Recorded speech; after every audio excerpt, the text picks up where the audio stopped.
네, 자, 토마토 이슈 2부 순서 시작하도록 하겠습니다. 자, 간밤에 좀 글쎄요, 미국 증시 그리고 어젯밤에 어제 이 장마감했던 중국 증시 좀 흐름이 좀 다른 모습을 보여줬습니다. 미국은 그래도 간밤에 다시 좀 반등을 보여주면서 상당히 좀 긍정적인 흐름을 이어갔던 그런 모습이었어요. 네, 어제 글로벌 증시 조금은 희비가 엇갈렸습니다. 11월 첫 거래일을 어떻게 출발하느냐가 상당히 또 관심을 끌었을 텐데요. 유럽 증시와 미국 증시는 상당한 호조를 기록했습니다. 일단 유로존에서 제조업 지표가 상당히 좋았었고 네. 미국 쪽에서도 여전히 좀 부진하지만 그래도 예상은 웃돌았다라는 결과에 시장은 주목을 한 것으로 보입니다. 자, 이제 연말까지 2달 정도 남았는데 이 조금은 연장된 유동성 장세 내에서 어떤 전략을 가져가는 게 옳을지 오늘 자세한 전략 들어보겠습니다.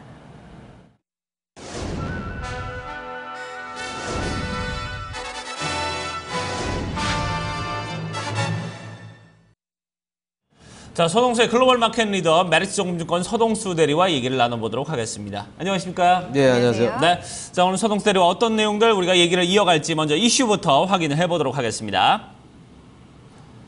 자, 오늘 이슈는 미국 시장 선호 섹터에 대해서 얘기를 나눠보도록 하겠습니다.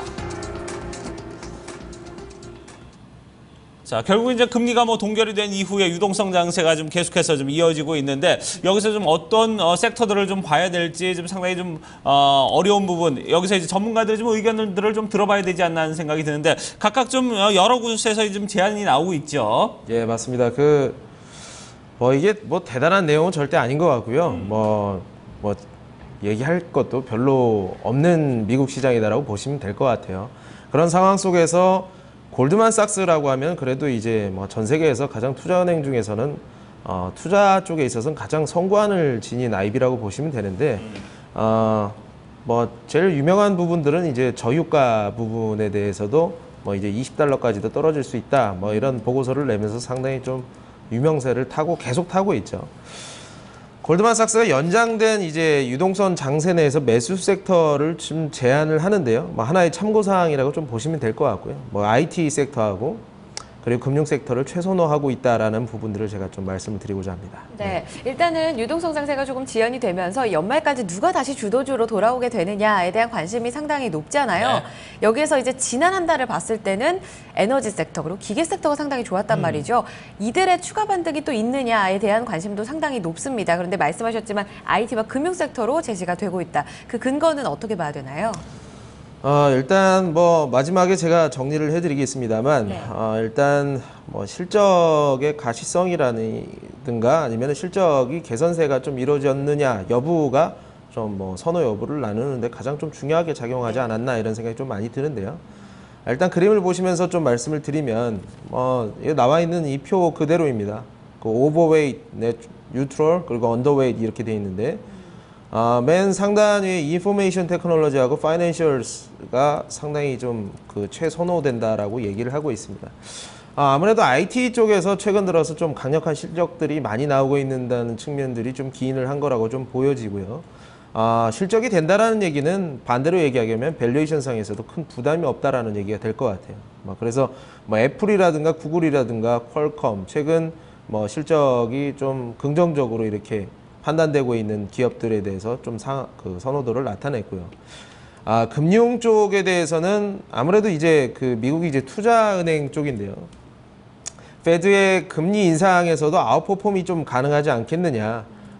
결국에는 기본적인 이제 수익원 중에 하나가 예대마진 아니겠습니까? 물론 투자은행들은 이런 것들이 큰 포션을 가져지는 않지만 그래도 이제 금리 상승 시기에 가장 좀 양호할 수 있는 섹터다라고 이렇게 해서 시티 그룹이라든가 뱅크 오브 아메리카를 이렇게 얘기를 하고 있고요.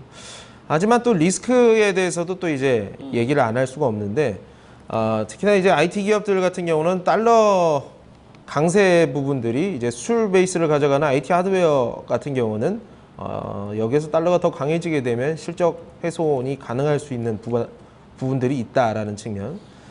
그리고 이제 금융권도 금리 상승을 하게 되면 사실 투자자 입장에서 그냥 예금을 좀 하고 싶지 다른 투자 대안을 찾으려고 하는 이런 니즈 자체가 많이 줄어든다는 측면이 어떻게 보면 리스크다라고 얘기를 하고 있습니다.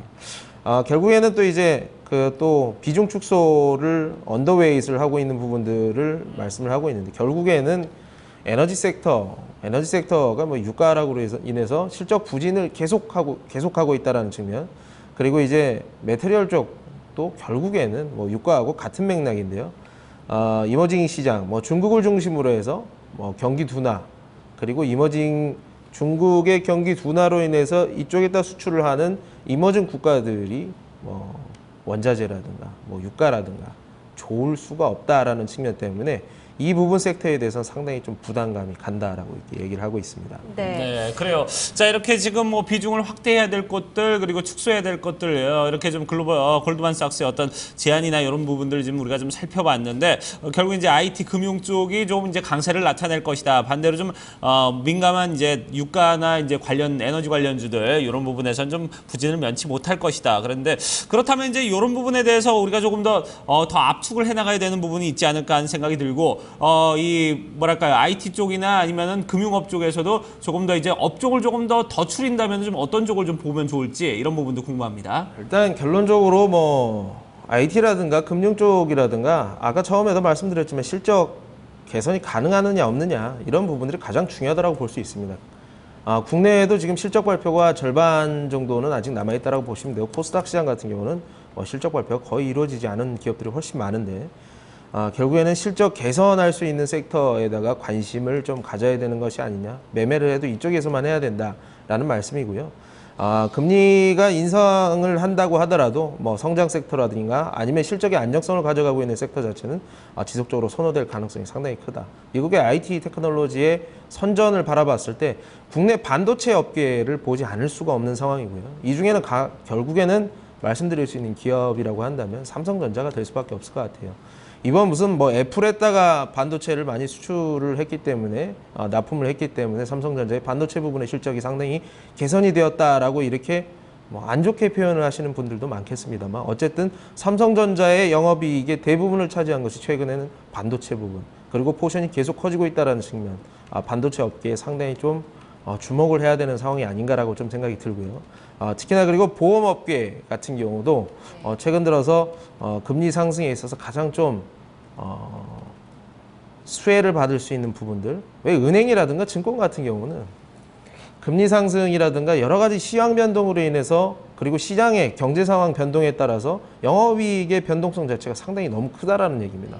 보험업계 같은 경우는 상당히 좀 이익의 안정성 자체가 굉장히 안정적이기 때문에 이러한 측면에 좀 선호가 될 수 있다. 금리가 오르게 되면 최근 들어서 화재보험이라든가 이런 손해보험 쪽, 그러니까 손해보험 쪽 그 주가가 상당히 좀 전체적으로 좀 좋더라고요. 그래서 이런 쪽으로 우리도 한번 주목을 해보자라고 정리를 해드리겠습니다. 네, 글로벌 증시 속에서 좀 힌트를 얻어 가볼 수가 있을 것 같습니다. 일단은 결국은 영원한 재료라고 해야 될까요? 이 실적에 대한 기대감은 지속이 될 것이다라고 이야기를 해주고 계시고요. IT와 금융 섹터의 어떤 호조 속에서 우리가 얻을 수 있는 힌트는 반도체와 보험 업종으로 우리 국내 증시 속에서도 투자 전략을 세워보자라는 의견으로 정리를 할 수가 있을 것 같습니다. 네. 첫 번째 이슈 여기서 마무리를 짓고요. 다음 이슈 넘어가 보겠습니다. 자, 두 번째 이슈는 부진한 미국의 제조업에 대해서 좀 얘기를 나눠보도록 하겠습니다.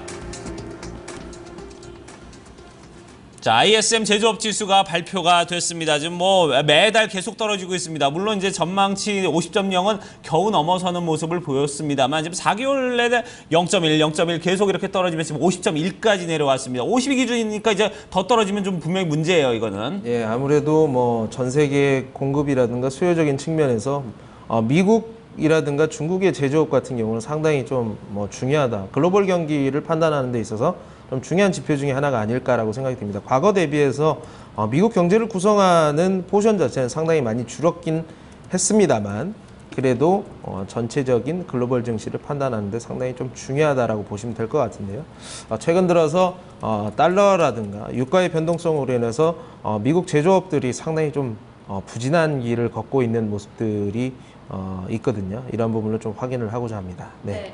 최근에 사실상 뭐 미국이 제조업 경기가 뭐 전체에서 얼마나 차지하느냐에 대해서는 그렇게 큰 비중이 없었는데 최근에는 이 글로벌 제조업 지표 전반적인 관심도가 높아지게 되면서 미국 쪽으로도 다시금 좀 체크가 들어간 것 같거든요. 말씀하셨다시피 유가가 꾸준히 떨어지고 있고 이런 환경 속에서는 조금 더 부진할 수가 있다라는 전망으로 갈 수가 있을 것 같은데 좀 자세한 이야기 외신 쪽에서는 어떻게 보고 있을까요? 네, 일단 월스트리트저널 따르면요. 일단 뭐 제조업의 경기를 좀 가늠을 할 수 있는 ISM 제조업 지수가 어제 나왔는데요. 이러한 것들이 이제 월스트리트저널 서베이 결과로는 한 49.9 정도 나오지 않겠느냐 이렇게 예상을 했는데 실질적으로 뭐 50.1 그림을 보시면 ISM 제조업 지수는 50.1로 상당히 좀 부진한 부분들이 나왔습니다. 지금 뭐 49.9가 나올 49의 후반대가 나올 게 50을 넘어섰다라고 해서 뭐 미국 증시가 올랐다라고 이렇게 표현을 하기도 하는데 이게 그다지 큰 차이인지는 저도 모르겠어요.